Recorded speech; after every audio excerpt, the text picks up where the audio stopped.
मेरे प्रिय भाई बहनों, आप सभी को जय मसीह की स्वागत करते हैं यीशु के मीठे और पवित्र वचनों में। तो मेरे प्रिय भाई बहनों, आज हम प्रभु के वचन को ध्यान पूर्वक सुनेंगे। यदि हमारे जीवन में किसी भी प्रकार की समस्याएं हैं या आप धन की आशीष चाहते हैं तो आप जरूर प्रभु के वचन को सुनेंगे, ताकि प्रभु का वचन आपको आशीषित करे, आपको कामों में बढ़ोतरी दे और आपके सारे काम सफल हो। तो चलेंगे नीति वचन 3 के 11 को पढ़ेंगे। नीति वचन 3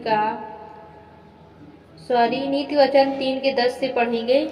10 वचन कहता है, इस प्रकार तेरे खत्ते भरे पूरे रहेंगे और तेरे रसकुंडों से नया दाख मधु उमड़ता रहेगा। में किस प्रकार हमारे जीवन में, हमारे कामों में, हमारे जॉब में, हमारे बिजनेस में हमें आशीष मिलेगी, हमें इनकम मिलेगी, जिससे हमारे खत्ते भरे पूरे रहेंगे और हमारे रस कुंडों से नया दाख मधु उमड़ता रहेगा। यानी हम जो भी काम में हाथ लगाएंगे वो कामों में प्रभु हमें सफलता को दिलाएगा और हमारे सारे काम सफल होंगे।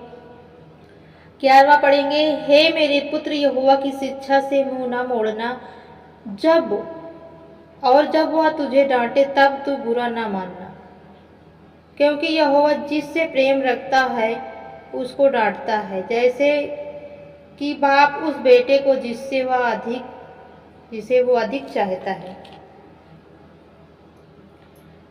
क्यों ही धन्य है वह मनुष्य जो बुद्धि पाए, क्यों ही धन्य है वह मनुष्य जो बुद्धि पाए और वह मनुष्य जो समझ प्राप्त करे, क्योंकि बुद्धि की प्राप्ति चांदी की प्राप्ति से बड़ी है और उसका लाभ चोखे सोने से भी उत्तम है। आमीन।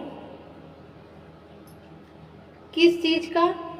चोखे सोने से भी उत्तम होता है। जैसे आज हमें ज्ञान बुद्धि समझ की जरूरत है, तो हमें प्रभु के पास जाना पड़ेगा, ताकि प्रभु हमें ज्ञान बुद्धि समझ और सामर्थ्य दे।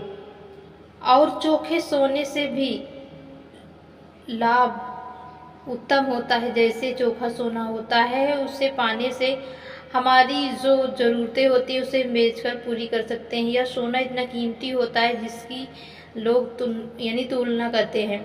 उसी प्रकार जिस मनुष्य को बुद्धि प्राप्त होती है वो चांदी की प्राप्ति से, सोने की प्राप्ति से बड़ी होती है।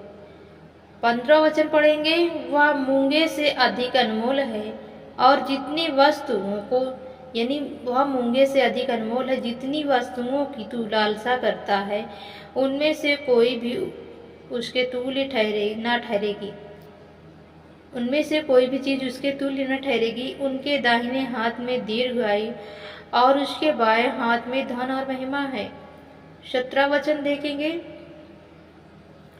उसके मार्ग आनंददायक हैं और उसके सब मार्ग कुशल के हैं।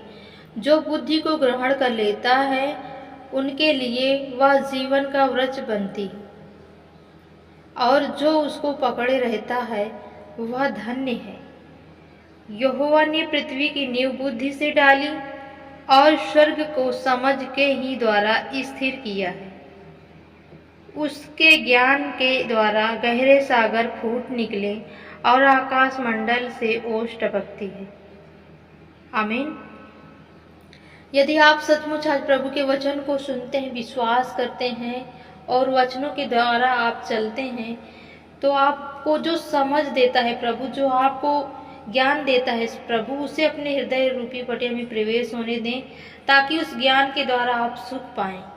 उस ज्ञान के द्वारा जो सुख देने वाले बातें हैं वो आपके जीवन में पूरी हो। आपका विवेक सुरक्षित रहेगा, आपकी रक्षा होगी वचन के द्वारा, ताकि तुझे बुराई से बचा सके। कौन? परमेश्वर का वचन।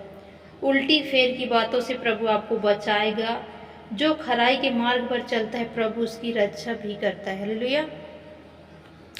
आगे वचन देखेंगे, हे मेरे पुत्र, ये बातें तेरी दृष्टि की ओट में ना होने पाए। खरी बुद्धि और विवेक की रक्षा करेगा, खरी बुद्धि और विवेक की रक्षा करेगा, तब इनसे तुझे जीवन मिलेगा और ये तेरे गले का हार बनेंगे।